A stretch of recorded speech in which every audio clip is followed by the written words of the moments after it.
स्वामी समर्थ, स्वागत आहे तुमचं माझ्या यूट्यूब चॅनलमध्ये। आजचा दिवस तुम्हाला खूप छान सुख समाधानाचा आणि आनंदाचा जाऊ देत ही स्वामींच्या चरणी प्रार्थना करते आणि आज या नवीन व्हिडिओला सुरुवात करते। तर बघा मित्रमैत्रिणींनो, 2 मार्च वार सोमवार या दिवशी आलेली आहे होळी। दरवर्षी फाल्गुन महिन्यातील हुताशनी पौर्णिमेला होळी हा सण जो आहे तर तो मोठ्या आनंदाने उत्साहाने साजरा केला जातो। या हुताशनी पौर्णिमेचा प्रारंभ 2 मार्चला सायंकाळी 5:05 सुरू होत आहे आणि समाप्ती 3 मार्चला सायंकाळी 5:07 होणार आहे। म्हणून होलिका दहन हे 2 मार्च सोमवारी केलं जाणार आहे। यंदा पौर्णिमा तिथी ही 2 दिवस असणार आहे आणि 2 मार्चला होळी दहन करून 3 मार्चला धुलीवंदन असणार आहे।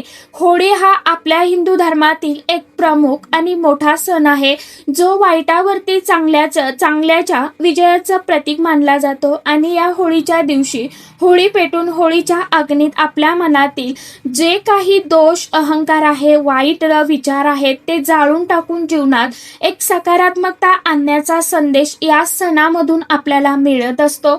या होळीच्या दिवशी नकारात्मक शक्तीचा प्रभाव जो आहे तर तो पृथ्वी तलावरती खूप जास्त प्रमाणामध्ये असतो आणि म्हणूनच होळीच्या दिवशी आपल्याला कोणी कितीही आग्रह करू द्या, आपल्याला काही वस्तू ज्या आहेत तर त्या ह्या तुम्हाला अजिबात खायच्या नाही।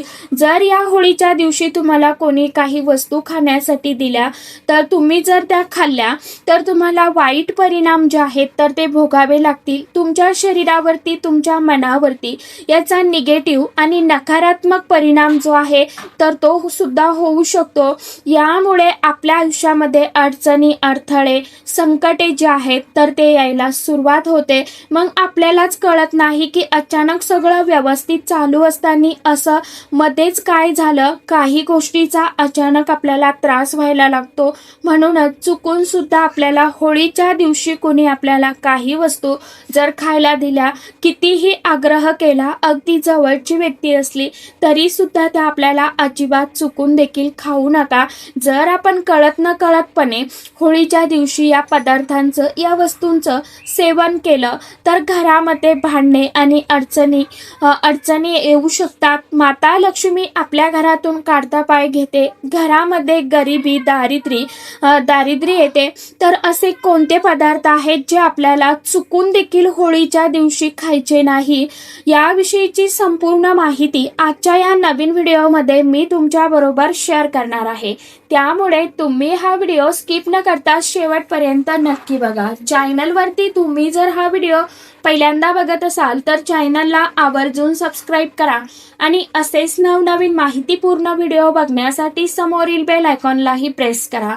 त्यामुळे काय होईल, जेव्हा कधी मी नवीन व्हिडिओ अपलोड करेल तर सर्वात अगोदर त्याचं नोटिफिकेशन तुम्हाला मिळेल आणि तुम्ही एकही व्हिडिओ मिस करणार नाही।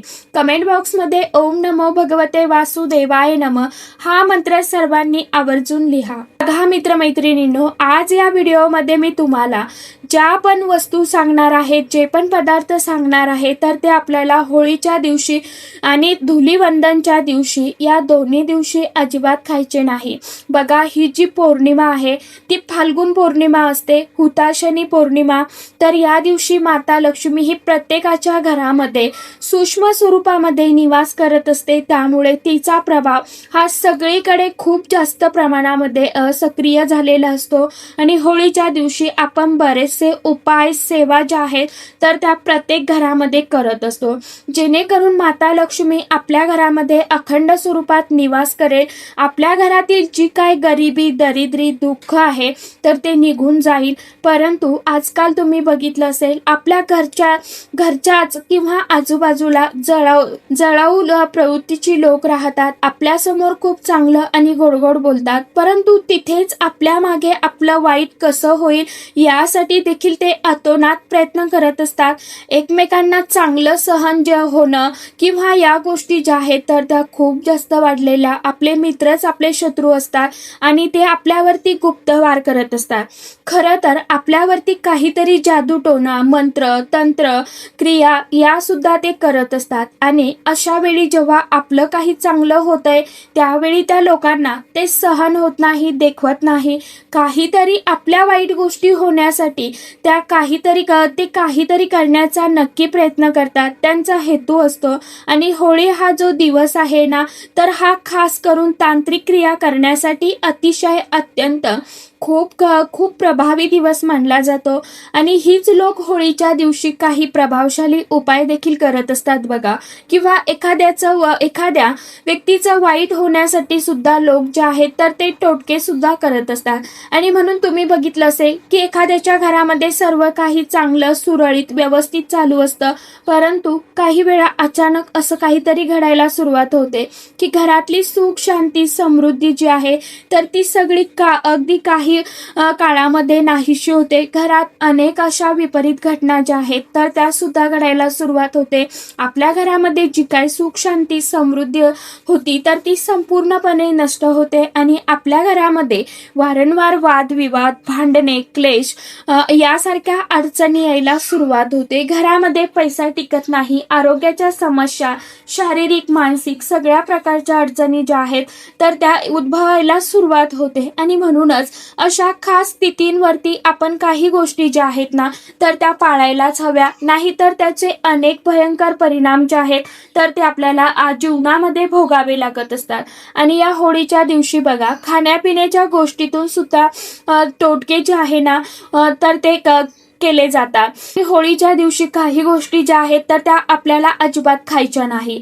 कुणी कितीही आग्रह करू दे, बाहेरच्या लोकांनी आग्रह केला किंवा एखादी अनोळखी व्यक्ती आहे जिला तुम्ही ओळखत देखील नाहीये, तर अशा कोणत्याही व्यक्तीने तुम्हाला काही पदार्थ, काही वस्तू ज्या आहेत तर त्या खाण्यासाठी आग्रह करत असेल तर ती गोष्ट तुम्ही अजिबात खायची नाहीये, पूर्णपणे टाळायचं आहे. आता सगळ्यात पहिलं म्हणजे या दिवशी पांढऱ्या रंगाचे पदार्थ, पांढऱ्या रंगाची मिठाई, पांढऱ्या रंगाचे दूध, पनीर जे आहेत तर ते आपल्याला शक्यतो होळीच्या दिवशी कुणीही बाहेरच्या लोकांनी आपल्याला खायला दिले तर ते चुकून देखील खाऊ नका.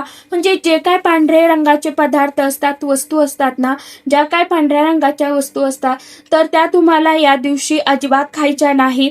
जर तुमच्या स्वतःच्या घरातल्या असेल, तुमच्या घरातल्या व्यक्तींनी तुमच्या घरातल्या व्यक्तींवरती तुमचा तेवढा विश्वास असेल, तुम्ही त्या स्थितीमध्ये खाऊ शकता.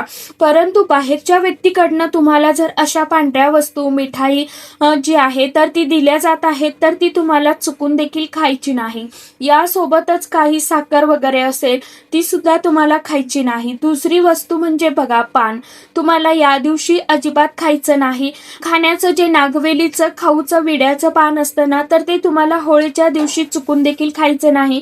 पानाचे अनेक वेगवेगळे प्रकार असतात, म्हणजे फ्लेवर जे आहेत ना तर ते आपल्याला मिळत असतात. अशा वेळी जर सहज एखाद्या मित्राने आपल्याला हे पान जर होळीच्या दिवशी खाऊ घातलं, खाण्यासाठी दिलं तर ते आपण लगेच खातो. परंतु बघा, होळीच्या दिवशी तुम्हाला अजिबात खायचं नाही. तुम्हाला कोणी कितीही आग्रह करून देत तरी सुद्धा ते तुम्हाला हातात घ्यायचंही नाही आणि त्याला स्पर्श देखील करायचा नाही, तुम्हाला खायचंही नाही. समोरची वस्तू म्हणजे लवंग. बघा, लवंग ही औषधी सुद्धा गोष्ट आहे आणि बऱ्याच गोष्टीमध्ये आपण लवंगाचा सुद्धा वापर करत असतो. लवंगांचे अनेक प्रभावी उपाय सुद्धा केले जातात. आणि या होळीच्या दिवशी जर आपण बाहेरच्या व्यक्तीकडनं जर लवंग घेत असेल खाण्यासाठी तर ती तुम्हाला अजिबात घ्यायची नाही. किंवा कोणी तुम्हाला लवंग खाण्यासाठी देत असेल तर ती सुद्धा तुम्हाला या दिवशी खायची नाही. कारण लवंग हा वाईट गोष्टी करण्यासाठी सुद्धा त्याचा वापर केला जातो. तांत्रिक क्रियामध्ये सुद्धा लवंग वापरली जाते. त्याचप्रमाणे माता लक्ष्मीला आकर्षित करण्यासाठी, लक्ष्मीला प्रसन्न करून घेण्यासाठी सुद्धा लवंग जी आहे तर ती वापरली जाते. आपल्या सुखासाठी आपण स्वतः लवंगाचे उपाय जे आहेत तर ते तुम्ही 100% करू शकता. परंतु या होळीच्या दिवशी जर तुम्हाला बाहेरच्या व्यक्तीने लवंग जर दिली तर ती तुम्ही अजिबात घेऊ नका, खाऊ देखील नका. त्याचबरोबर या होळीच्या दिवशी चुकूनही आपल्याला मांसाहार जो आहे तर तो अजिबात करायचा नाही. या दिवशी घरामध्येही मांसाहार बनवू नये आणि बाहेर जाऊन सुद्धा मांसाहार करायचा नाही. 2 मार्च आणि 3 मार्च या दोन्ही दिवशी घरामध्ये मांसाहार पूर्णपणे वर्ज्य करायचा आहे. या दिवशी जर आपण मांसाहार केला तर त्याचा नकारात्मक परिणाम परिणाम जो आहे ना, तर हा आपल्या पूर्ण शरीरावरती, आरोग्यावरती होत असतो आणि याचे दुष्परिणाम जे आहेत ना, तर ते सुद्धा आपल्याला भोगावे लागत असतात. घरामधून माता लक्ष्मी काढता पाय घेते, म्हणून या दिवशी मांसाहार अजिबात करायचा नाही. त्याचप्रमाणे या दिवशी बघा, तुम्हाला जी वांग्याची भाजी आहे तर ती सुद्धा या दिवशी चुकून देखील सेवन करायची नाही, खायची नाही.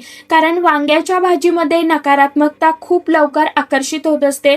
तुम्ही बघितलेलं असेल, ज्या पण वेळी आपण वांग कापतो त्यावेळी ते खूप पटकन काळं पडतं आणि म्हणून अशा स्थितीमध्ये होळीच्या दिवशी तुम्हाला जी काय वांग्याची भाजी आहे तर ती अजिबात खायची नाही. हे काही पदार्थ आहेत, या काही भाज्या आहेत ज्या आपल्याला होळीच्या दिवशी चुकून देखील खायच्या नाही. आता या गोष्टी ज्या आहेत तर त्या बघायला खूप छोट्या वाटतात, परंतु जर तुम्ही या पदार्थांचं होळीच्या दिवशी जर सेवन केलं, त्या खाल्ल्या, तर याचा परिणाम जो आहे तर तो आपल्याला जीवनामध्ये भोगावा लागत असतो. आणि म्हणूनच तुम्ही लक्षात घ्या, जसे तुम्हाला सांगितले होळीच्या दिवशी दुधाचे पदार्थ, दही, पनीर वगैरे, या पांढऱ्या रंगाची मिठाई तुम्हाला अजिबात खायची नाही, पान, लवंग. त्याचप्रमाणे वांग्याची भाजी किंवा मांसाहार हा देखील तुम्हाला खायचा नाही. त्याचप्रमाणे तुम्हाला आवर्जून काही नियम जे आहेत तर ते सुद्धा टाळायचे आहेत. कारण की अगदी लहान मुलांपासून मोठ्यांपर्यंत सर्वांनीच हे नियम पाळायचे आहेत. जर तुम्ही या दिवशी काही गोष्टी पाळल्या तर तुमचं कधीच वाईट होणार नाही आणि या गोष्टी जर तुम्ही पाळल्या तर तुमचं चांगलंच होणार आहे. तर ही छोटीशी माहिती परंतु अतिशय अत्यंत महत्त्वाची मला तुमच्याबरोबर शेअर करायची होती. तर ही माहिती तुम्हाला कशी वाटली नक्की सांगा. व्हिडिओ आवडला तर चॅनलला आवर्जून सबस्क्राईब आणि व्हिडिओला एक लाईक नक्की करा. तर चला, आजच्या व्हिडिओमध्ये इतकीच माहिती होती. कशी वाटली नक्की सांगा. व्हिडिओ आवडला तर चॅनलला आवर्जून लाईक, शेअर, सबस्क्राईब जरूर करा. परत भेटूया नवीन माहितीसोबत, नवीन व्हिडिओसोबत. तोपर्यंत सर्व माझ्या यूट्यूब परिवाराला श्री स्वामी समर्थ.